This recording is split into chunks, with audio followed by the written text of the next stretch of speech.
Before we get into today's case, if this show has become a part of your routine, take a second to follow and leave a 5-star rating.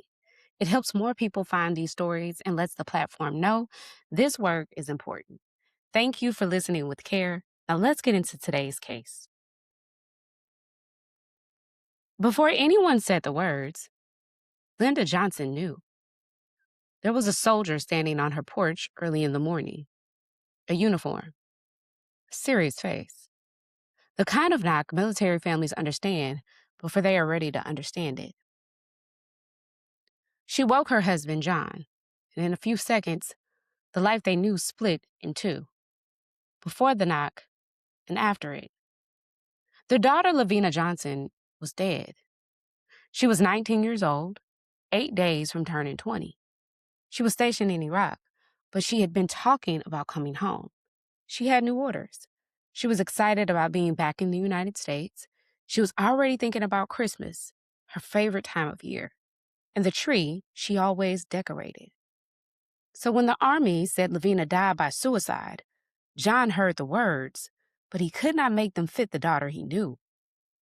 Not the LaVena who had planned, not his daughter who had just talked about her future, not the LaVena who wanted to follow in his footsteps.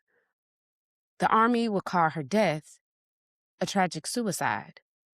John Johnson would call it something else. And almost 20 years later, this case still comes down to one question. What really happened to Private First Class LaVena Johnson?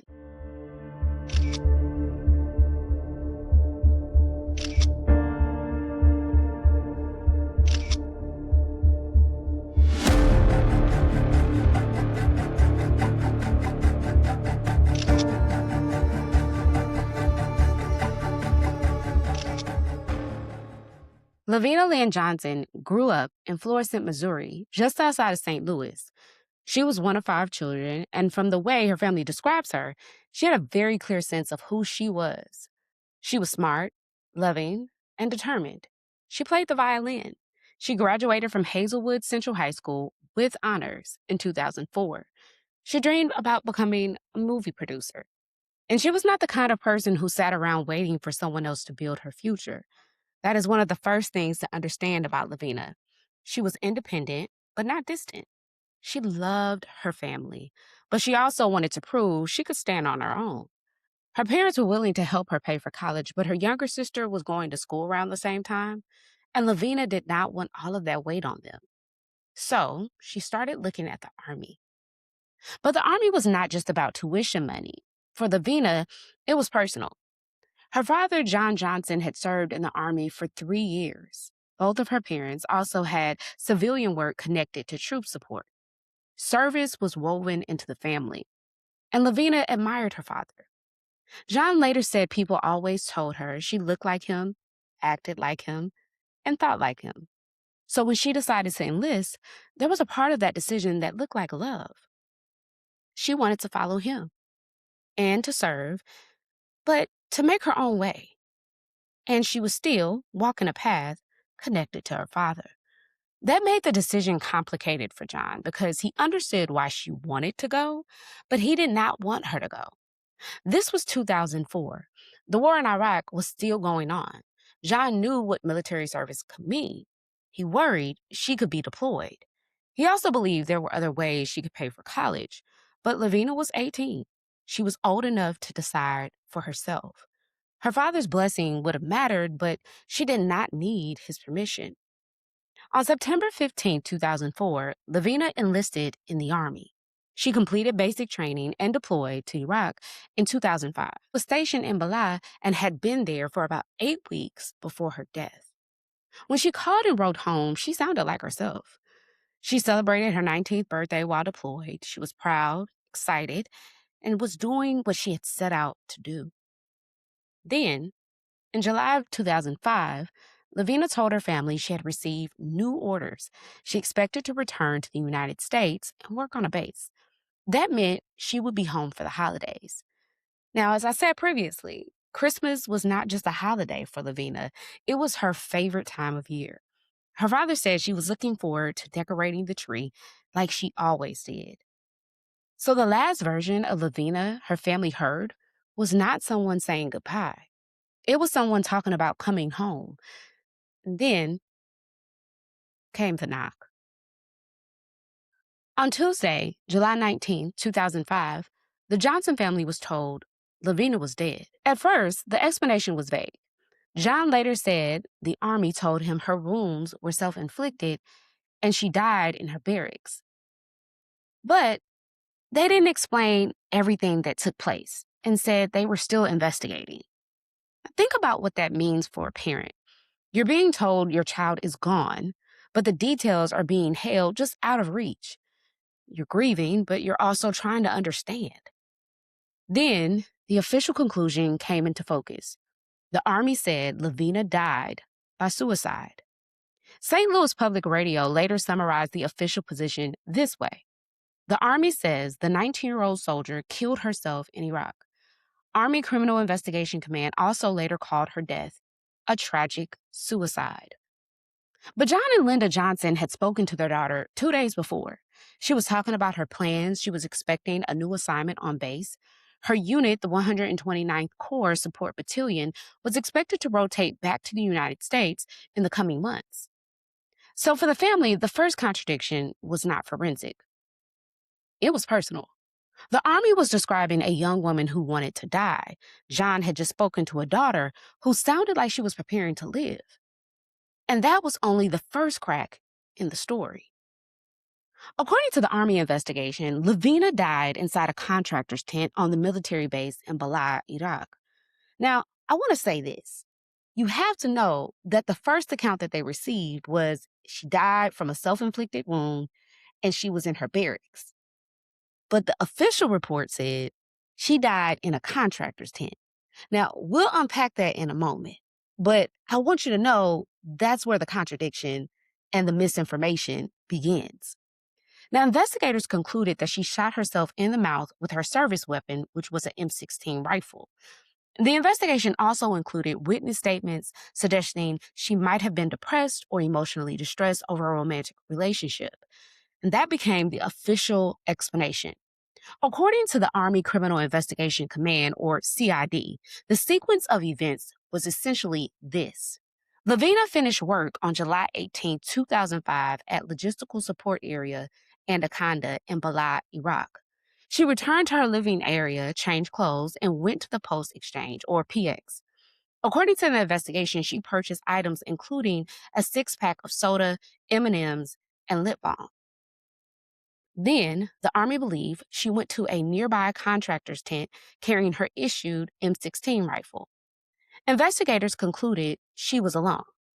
Inside the tent, the Army concluded LaVena started a small fire by using an accelerant to burn several pages from a notebook or journal. The Army determined that she then shot herself in the mouth with her M16 rifle.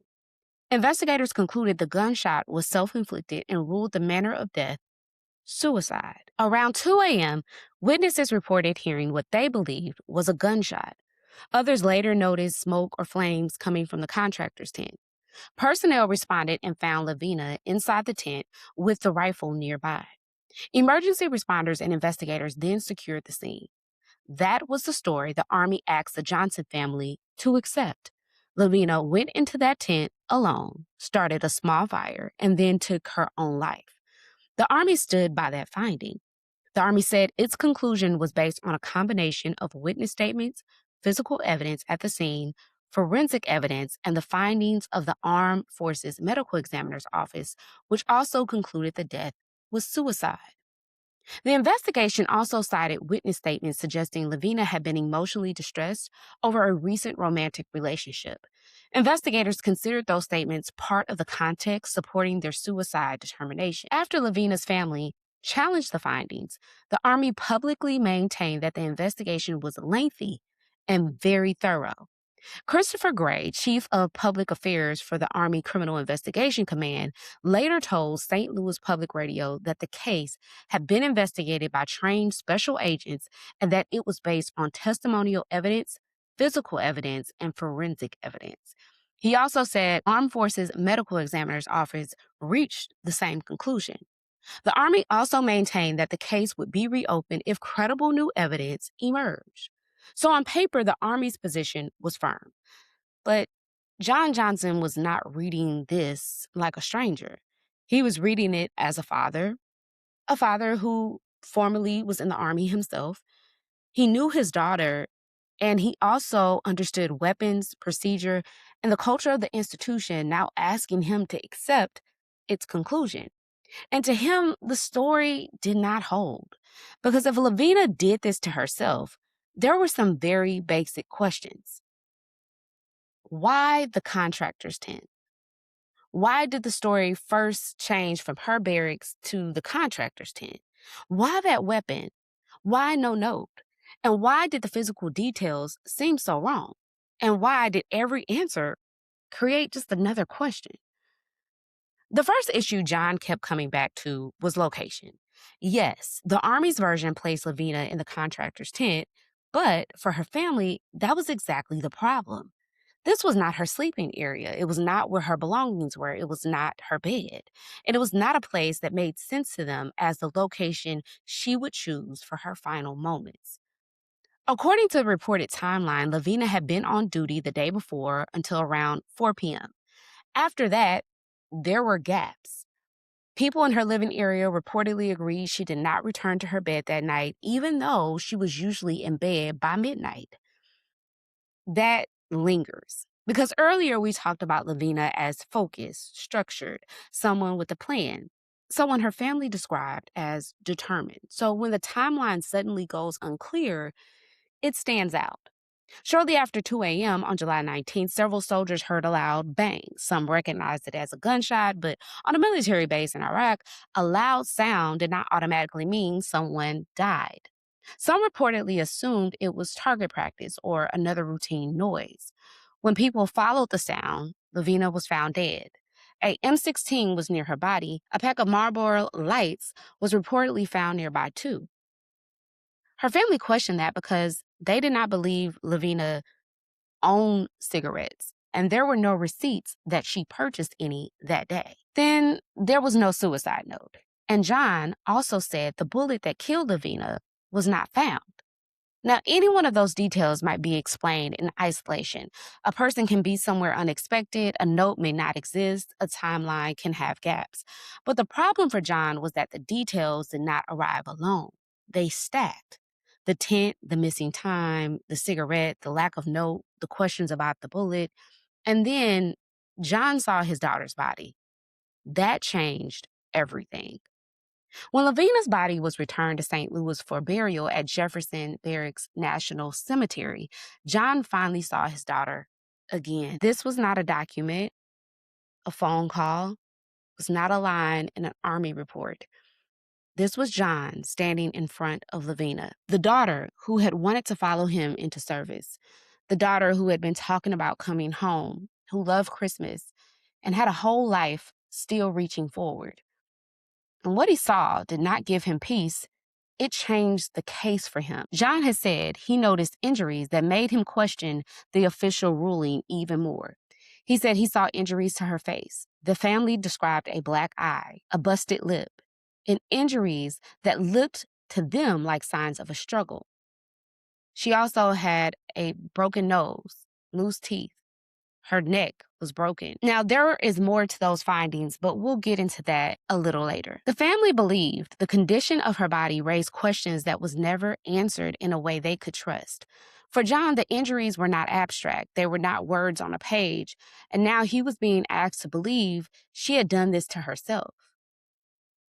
Can you imagine you're having to swallow that your daughter has committed suicide, and then you receive her body and she looks like she's been beaten? You were just expecting to see a gunshot wound to her head, but very clearly you're seeing that something isn't right. There are noticeable injuries to your daughter's body that is not being explained through the Army's report of what they said happened. That only multiplies grief in the worst way possible, because you have all these questions and nobody's really giving you answers.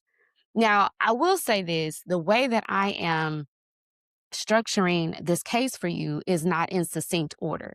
At the time that they received her body, they did not have the case file in front of them. They were only operating by what the official Army representative told them, which was that it was a self-inflicted wound. It took place in the contractor's tent, etc.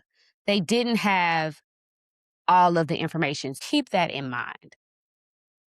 Now, after seeing his daughter's body, he had another question: the gunshot wound and the use of the M16. Now, LaVena was right-handed. She was small, around 5 feet, 1 inch, and John had served in the Army. So when he looked at the Army's explanation, he was not only looking at it as a father, he was looking at it as someone who understood the weapon they were talking about. Publicly, John has said he did not believe LaVena's arms were long enough for her to position the rifle and fire in the way investigators described. He also said the wound in her head looked too small to have been caused by M16. And when he looked at the photos that he eventually received, he believed they showed something else entirely, that LaVena had been beaten before she died based on the injuries he saw of her in the casket, and another gun was used. So for John, this was not just one confusing detail. It was the weapon, the wound, the position of her body, the injuries he believed he could see, the missing bullet, and the absence of a suicide note, all pushing against the same official conclusion. The Army disagreed. And from that point forward, the case became two stories moving in opposite directions. The Army saw suicide, John saw signs of violence. And between those two versions was LaVena.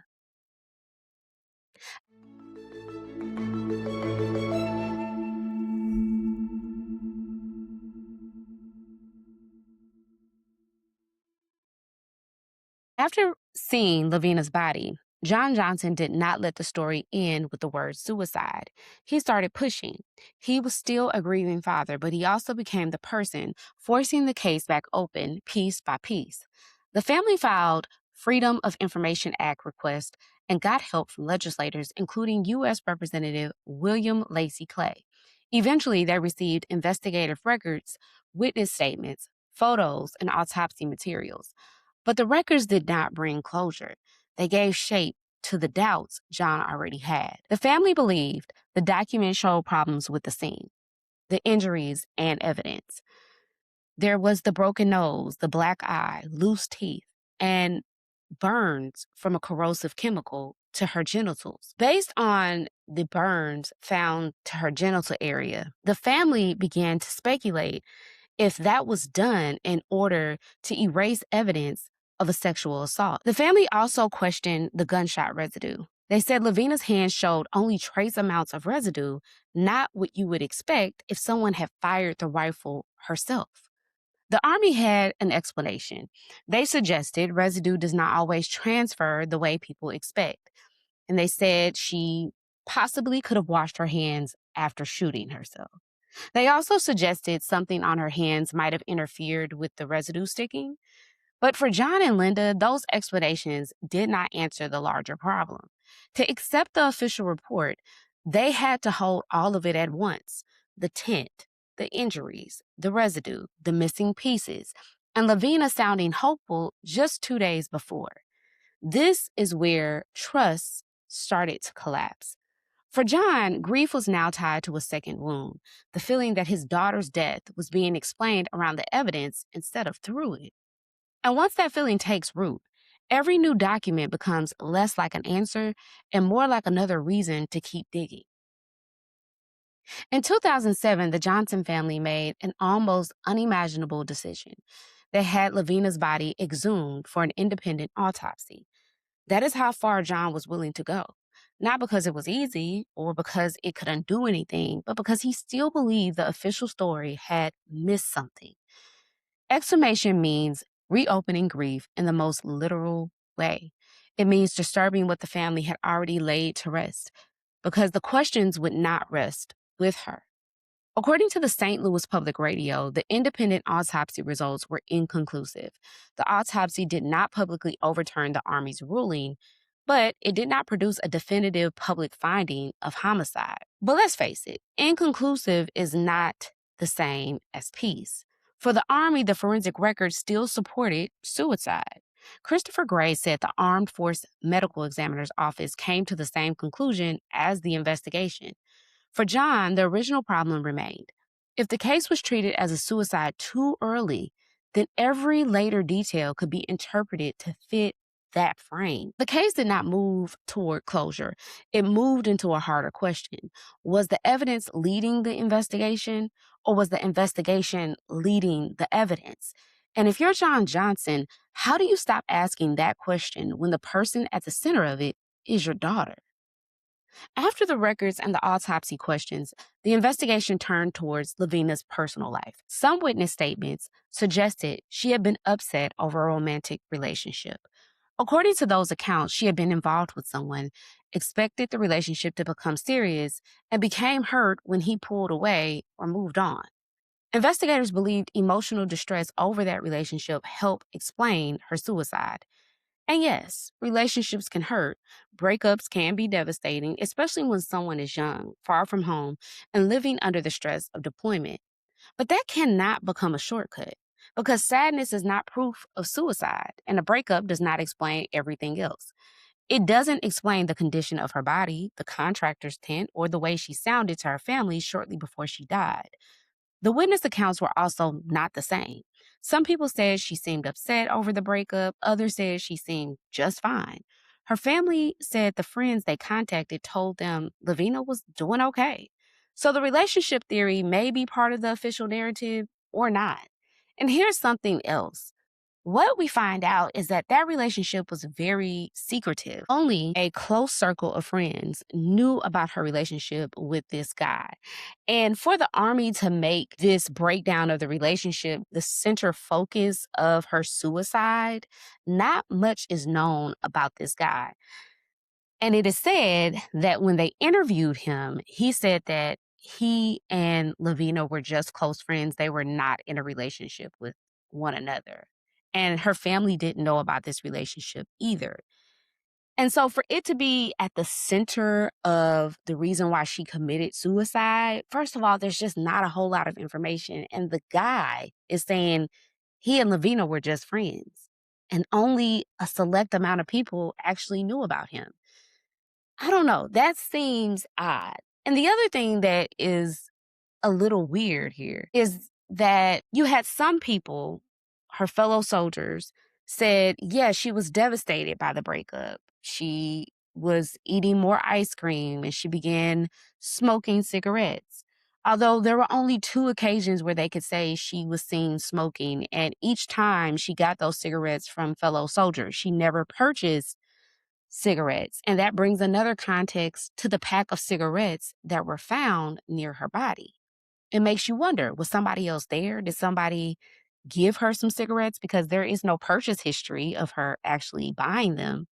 Then you have another group of fellow soldiers that John talked to, and they said, well, she was fine. She didn't seem unlike herself. She seemed upbeat. And so that dichotomy of her disposition being at extreme opposites, it just doesn't seem right. And for John, this whole narrative felt like a reduction. It took a whole person, a daughter, a sister, a future filmmaker, young soldier, and tried to make heartbreak carry the weight of her death. And for her family, that simply was not enough. If the relationship theory felt too small to John, the family's theory was much larger and darker.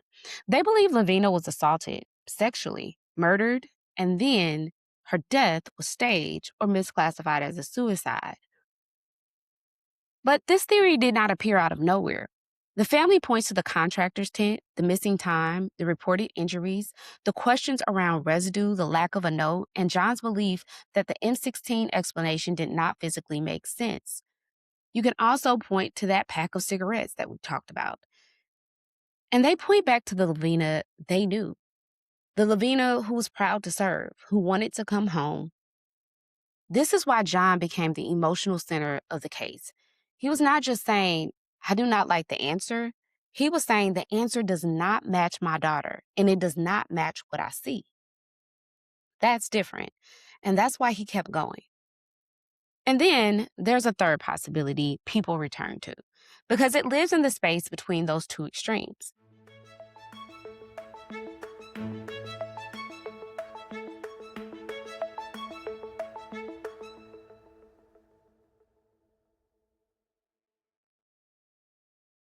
This theory says maybe the Army did not intentionally cover up a murder, but the investigation may have been mishandled, communicated poorly, or shaped too quickly around suicide. The Cold Case Investigative Research Institute reviewed the case for years after being asked to look at it.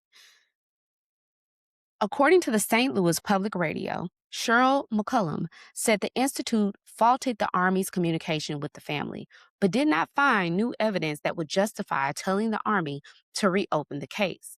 She said they did not have anything new suggesting wrongdoing. That's important because not every outside reviewer agreed with the Johnson family's conclusion. But even that outside review recognized a real problem: communication. And communication matters. When a family is told their daughter died by suicide, but the details arrive slowly, vaguely, or in pieces, suspicion grows. Once trust breaks, every gap gets bigger. So even if someone accepts the Army's ruling, this case still raises a painful question. How much does a military family have to fight just to understand how their child died? For John, the answer was too much. By this point, LaVena's story was no longer only living inside one family's home. It had become a part of a larger conversation about violence against women in the military. In 2005, the same year LaVena died, the Department of Defense reported 2,374 reports of alleged sexual assault involving members of the armed forces. That year, the DoD's modern sexual assault prevention and response system was still developing. Restricted reporting had only begun in June of 2005, and the department has acknowledged that earlier data can be hard to compare because the service had not always used consistent systems and definitions. The issue did not end there. In fiscal year 2024, the Department of Defense received 8,195 reports of sexual assault. That was down from 8,515 in the fiscal year of 2023. But DoD also noticed that it cannot fully interpret that decrease because there was no prevalence survey that year. Those numbers do not prove what happened to LaVena, but they do explain why so many people heard her story and immediately understood the fear underneath it. Women in uniform have been saying for years that service does not always protect them from violence. Military families have been saying for years that institutions can be slow to admit harm.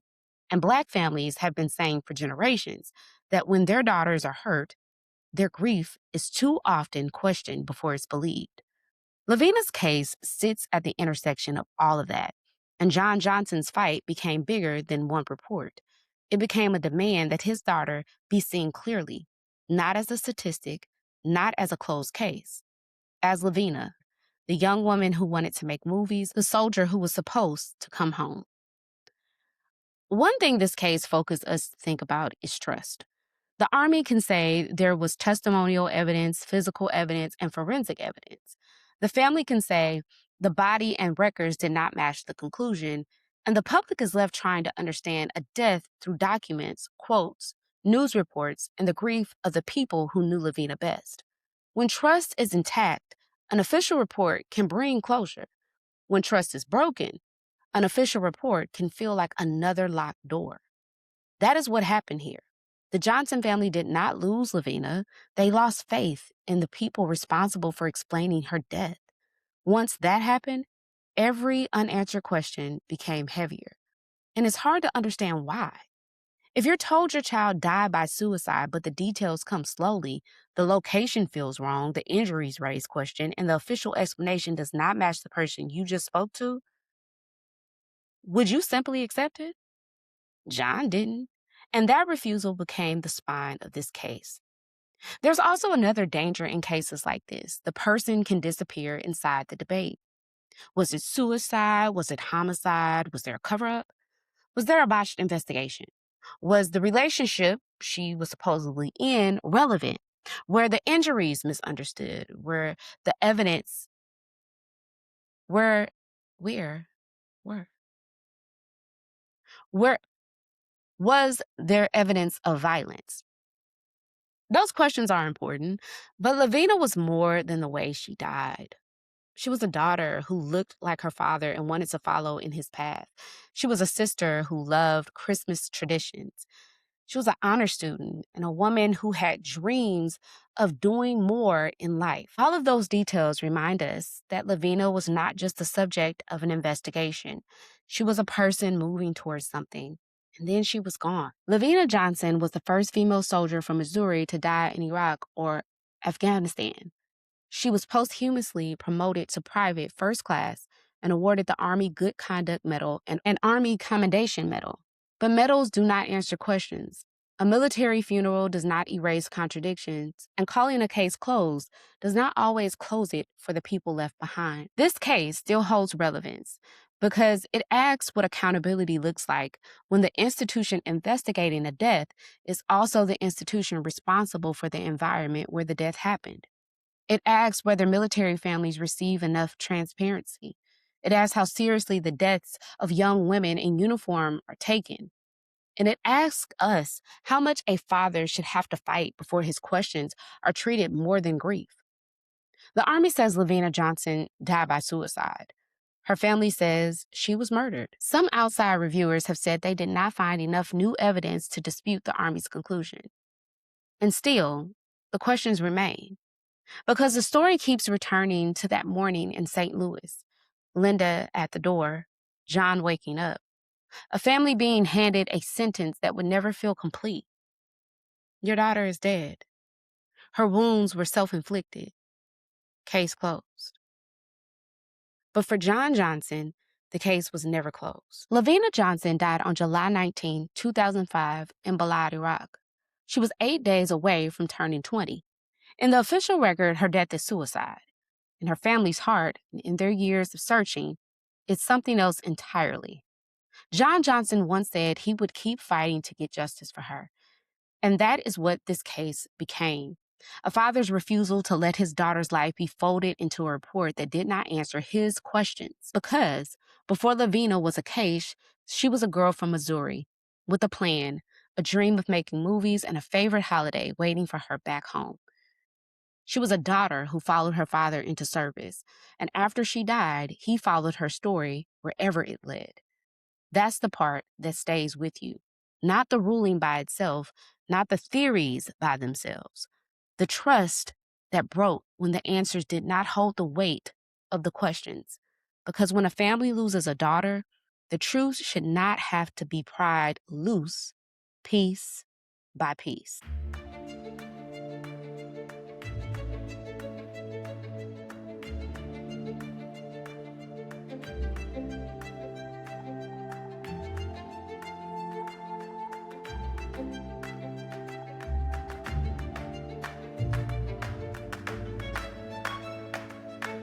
An autopsy. Now we're going to pivot and move on to our true crime and current news segment. So much has been going on, and I want to have a discussion about it. If you've been paying attention to our social media platforms, I recently, at the beginning of the week, July 6th, released a video discussing the Nolan Xavier Wells case. But for those of you who don't have social media, I want to give you a itemized timeline about Nolan Wells. And then I want to tell you guys where this case sits, my thoughts surrounding it so far, and the response that I have received on social media regarding this case. Now, Nolan Xavier Wells was an 18-year-old from Ocean Springs, Mississippi, a former Ocean Springs High School football player and incoming freshman wide receiver at Southwest Mississippi Community College. His disappearance over the 4th of July holiday quickly became a national story. Now, here's the timeline. Saturday, July 4th, Nolan traveled to Horn Island with a group of friends for an Independence Day outing. And I'm going to change that from a group of friends to a group of people. The group left from a private dock in the Ocean Spring area around 3 p.m. They said that Nolan was last seen on Horn Island talking to a girl, and he did not want to come back with them, although he didn't take his cell phone. Weird, huh? Now, according to Jackson County Sheriff John Ledbetter, the other members of the group later returned by boat. Nolan didn't. Authorities said they were told Nolan had chosen to stay on the island After Nolan failed to return home, his mother contacted the Jackson County Sheriff's Office around midnight to report him missing. Sunday, July 5th, a large scale search began involving various law enforcement entities, including the U.S. Coast Guard, the Jackson County Sheriff's Office, and a host of others. Plea asking anyone who had been on or near Horn Island to come forward with photos, videos, or information. Monday, July 6th, around 8:45 a.m., a National Park Service ranger discovered a body in the water near the northwestern tip of Horn Island. Later that day, Nolan's family publicly confirmed the body was his. Tuesday, July 7th, the Jackson County coroner confirmed Nolan's identity through dental records. An autopsy was performed by the Mississippi State medical examiner. Authorities said they believed Nolan likely drowned, but emphasized that the investigation remains active and the official cause and manner of death have not yet been released pending autopsy and toxicology results. Nolan's family retained civil rights attorney Ben Crump, who announced an independent review of the case.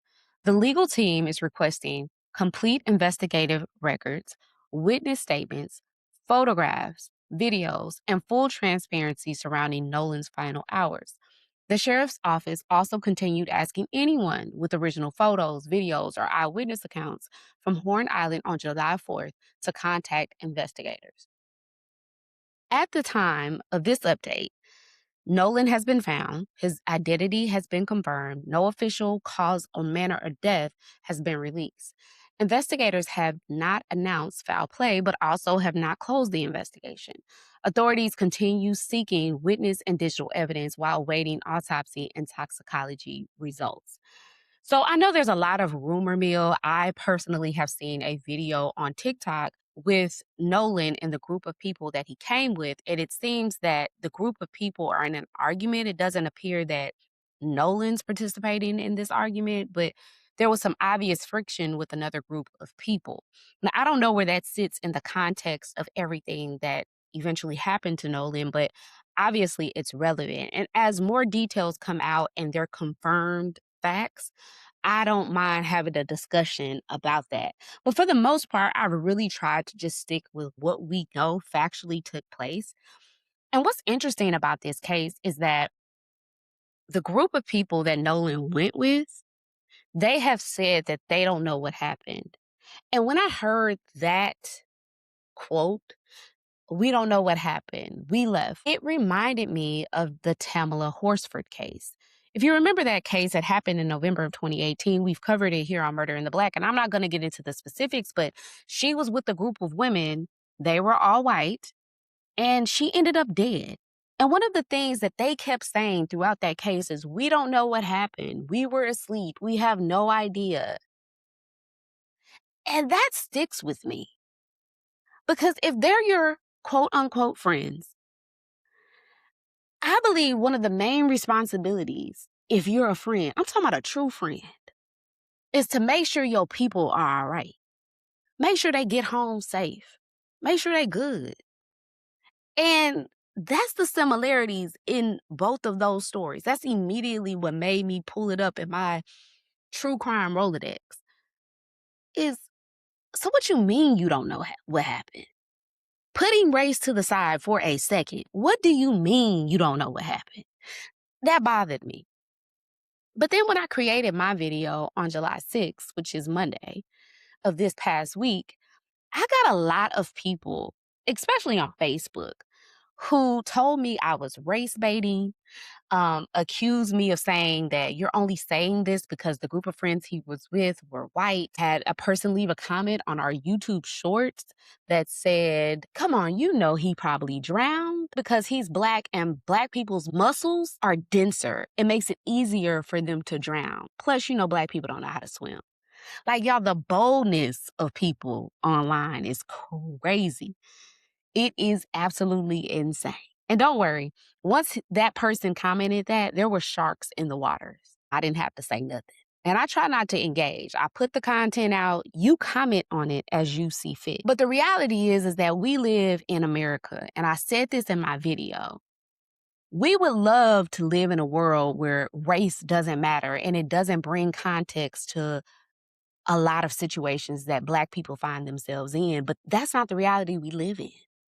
And because it isn't, we have to view things through a context in which race does matter.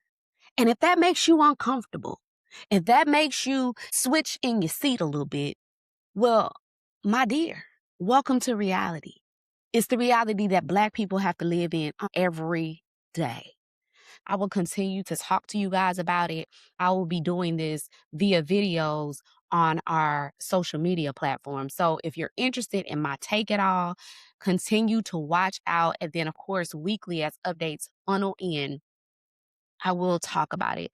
But my condolences go out to Nolan and his family and his friends that are grieving his death. Nolan deserved to come home that night safely to his family. Let's pivot to another story. This is about Alicia Brown, the estranged wife of Atlanta radio personality Big Tigger. His government name is Darian Morgan. She was arrested in Georgia on an outstanding Maryland warrant charging her with felony interference with child custody. Authorities say the warrant is tied to the long unsolved disappearance of her daughter, Aaliyah Brown. Aaliyah Brown disappeared in 2019 from Maryland when she was 10 years old. According to investigators, Aaliyah was the subject of an ongoing custody dispute involving family members before she vanished. Authorities allege Alicia Brown failed to comply with a lawful custody order and that Aaliyah has not been located since. Court records indicate the disappearance grew out of a contentious custody dispute. Investigators allege a Maryland court had issued custody-related orders. Alicia Brown did not return Aaliyah as required, and law enforcement later obtained a felony warrant alleging interference with child custody. Authorities have emphasized that the criminal charge concerns the alleged violation of the custody order. The investigation into Aaliyah's disappearance remains ongoing. On July 7th, Alicia Brown was stopped during a felony traffic stop on Interstate 85 in Georgia and arrested without incident. Officials said she expected to be extradited to Maryland to face the outstanding charge.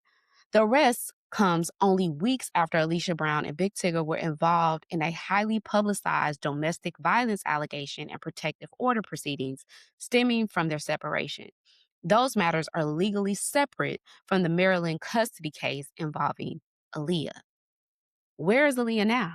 As of the latest official information, Aaliyah has not been publicly located. Authorities have not announced that she had been found. The custody-related investigation remains active, and investigators have not publicly released additional details about her current whereabouts or condition. This case about Alicia Brown, to me, is concerning for more reasons than one. Once she got into this relationship with Big Tigger, did he know that she had a daughter that was missing? I have so many questions. This baby has been missing since 2019. Where is her daughter? Where is she? These are the questions that I have about this case. So I'm going to be following this and watching what takes place when she gets extradited back to Maryland. I will continue to follow both of these stories closely. Before we go, if you enjoy these current news updates, you can participate by sending me whatever news updates that you think are worth sharing in our True Crime and Current News segment. If you haven't already, I really appreciate a 5-star rating. It helps more people discover the show.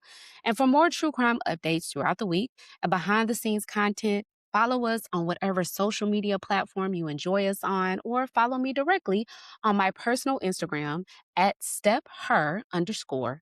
Thanks for listening. Until next time, this is Murder in the Black.